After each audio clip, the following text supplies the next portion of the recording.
दोस्तों नमस्कार, मैं रमन शर्मा।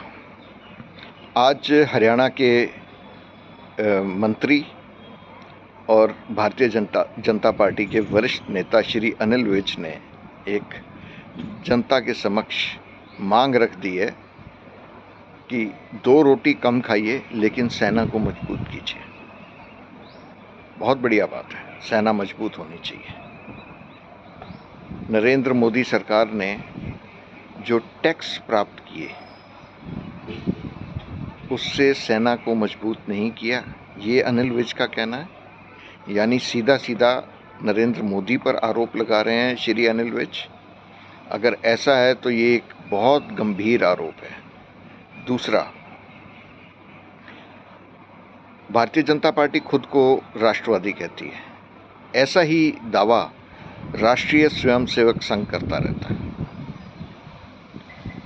मेरा श्री नड्डा जी से अनुरोध है और श्री मोहन भागवत जी से, डॉक्टर मोहन भागवत से, 2014 के बाद जितने दफ्तर बनाए हैं भारतीय जनता पार्टी और राष्ट्रीय स्वयंसेवक संघ ने, उन सब को बेचकर जितना पैसा आता है वो सेना के लिए उपयोग में लाया जाए, उससे सेना को मजबूत किया जाए। और जो टैक्स आ रहा है, जो बजट में प्रावधान है, उसमें टेंडरिंग प्रोसेस से हथियार और जहाज खरीदे जाएं। आपातकालीन खरीद, ये जो भारतीय जनता पार्टी पिछले 10 साल से करती आ रही है, ये गलत है।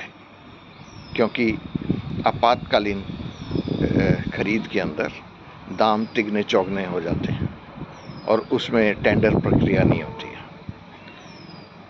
और ये प्रक्रिया कभी नरेंद्र मोदी ने अपनाने की ज़रूरत ही नहीं समझी, क्योंकि जवाबदेही से वो हमेशा भागते रहे हैं।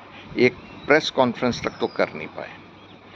अब हो सकता है कि ये वक्तव्य भक्तों को बहुत बुरा लगे, लेकिन ये सच है।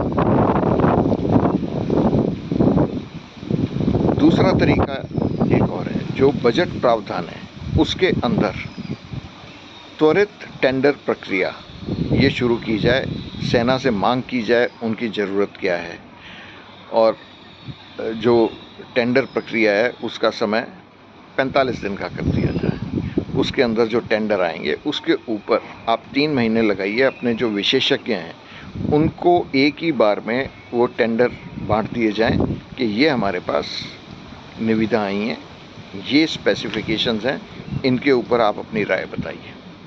तो आपका समय और पैसा दोनों बचेंगे। भारत की तरफ हर देश इसलिए भागता आ रहा है, उसे 4 गुना मुनाफा मिलता है और ये पैसा जनता का है जो हमने टैक्स दिया। तो अनिल विज जी, 2 रोटी कम तो हम पहले से ही खा रहे थे, अब वो 2 रोटी जो बची हैं वो भी आप छीनना चाहते हो, क्योंकि आपने ना ईमानदारी बरती, ना पारदर्शिता बरती, ना आपने जो खरीद है उसके ऊपर सही प्रक्रिया अपनाई। तो देश हित, राष्ट्रवाद, ईमानदारी, ये कहाँ गए? और आप ब्यौरा देने से तो वैसे ही भाग जाते हैं कि सुरक्षा का मामला है इसलिए हम कोई ब्यौरा नहीं देंगे, जबकि वो सारे ब्यौरे भारतीय जनता पार्टी के प्रवक्ता के पास होते हैं और वो हर बहस के अंदर गुनगुना रहे होते हैं और सबको, पूरे देश को वो पता लगता है। तो सरकार को बताने में क्या तकलीफ है? इसलिए सेना को मजबूत करने के लिए तुरंत प्रभाव से संघ के कार्यालय और भारतीय जनता पार्टी के कार्यालय तुरंत बेच दिए जाएं। नमस्कार, धन्यवाद।